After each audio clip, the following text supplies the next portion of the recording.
ನಮ್ಮ ಸಾವಯವ ಬಾಳೆ ತೋಟದಲ್ಲಿ ಕಂಡುಬಂದಂಥ ಕಿರುಜೇನು ಬಾಳೆ ಗೊನೆಗೆ ಕಟ್ಟಿರ್ತಕ್ಕಂಥದ್ದು ನಿಜವಾಗ್ಲೂ ನೋಡೋದಕ್ಕೆ ಒಂದು ಆನಂದವಾಗ್ತದೆ.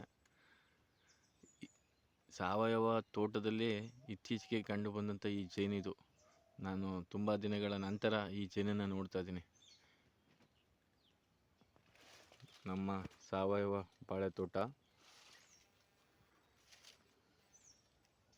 ಒಂದು ಗಿಡ ಬಿಟ್ಟಿದ್ದೀವಿ ಇವಾಗ ಕೂಳೆನ.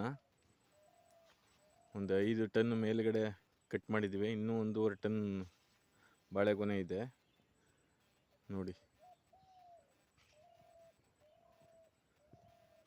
ಮಲ್ಚಿಂಗು ಕೂಡ ಇಲ್ಲೇ ಮಾಡಿದ್ದೀವಿ.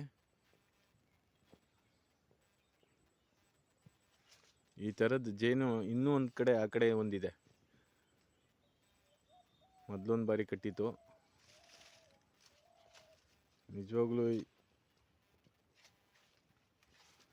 ಇದನ್ನು ಗೊನೆನ ಕಟ್ ಮಾಡಬೇಕು, ರೆಡಿ ಇದೆ, ಆದರೆ ಕಟ್ ಮಾಡೋದಕ್ಕೆ ಬೇಜಾರಾಗ್ತದೆ. ಅದಕ್ಕೆ ಇನ್ನೂ ಒಂದು ಎಷ್ಟು ದಿನ ಇರಲಿ ನೋಡೋಣ ಅಂದ್ಬಿಟ್ಟು ಸುಮ್ಮನೆ ಬಿಟ್ಟಿದ್ದೀವಿ. ನೋಡಿ, ಇದು ತೊಂದರೆ ಆಗುತ್ತೆ ಅಂತ ಈ ಗೊನೆನ ಕಟ್ ಮಾಡಿಲ್ಲ. ರೆಡಿ ಇದೆ, ಆದರೂ ಮುರಿದೋಗಿದೆ ಗೊನೆ. ಭಾರ ಆಗಿ ಮುರಿದೋಗಿದೆ, ಆದರೂ ಕಟ್ ಮಾಡಿಲ್ಲ. ರೆಡಿ ಇದ್ದರೂ ಕೂಡ ಈ ಜೇನಿಗೋಸ್ಕರ.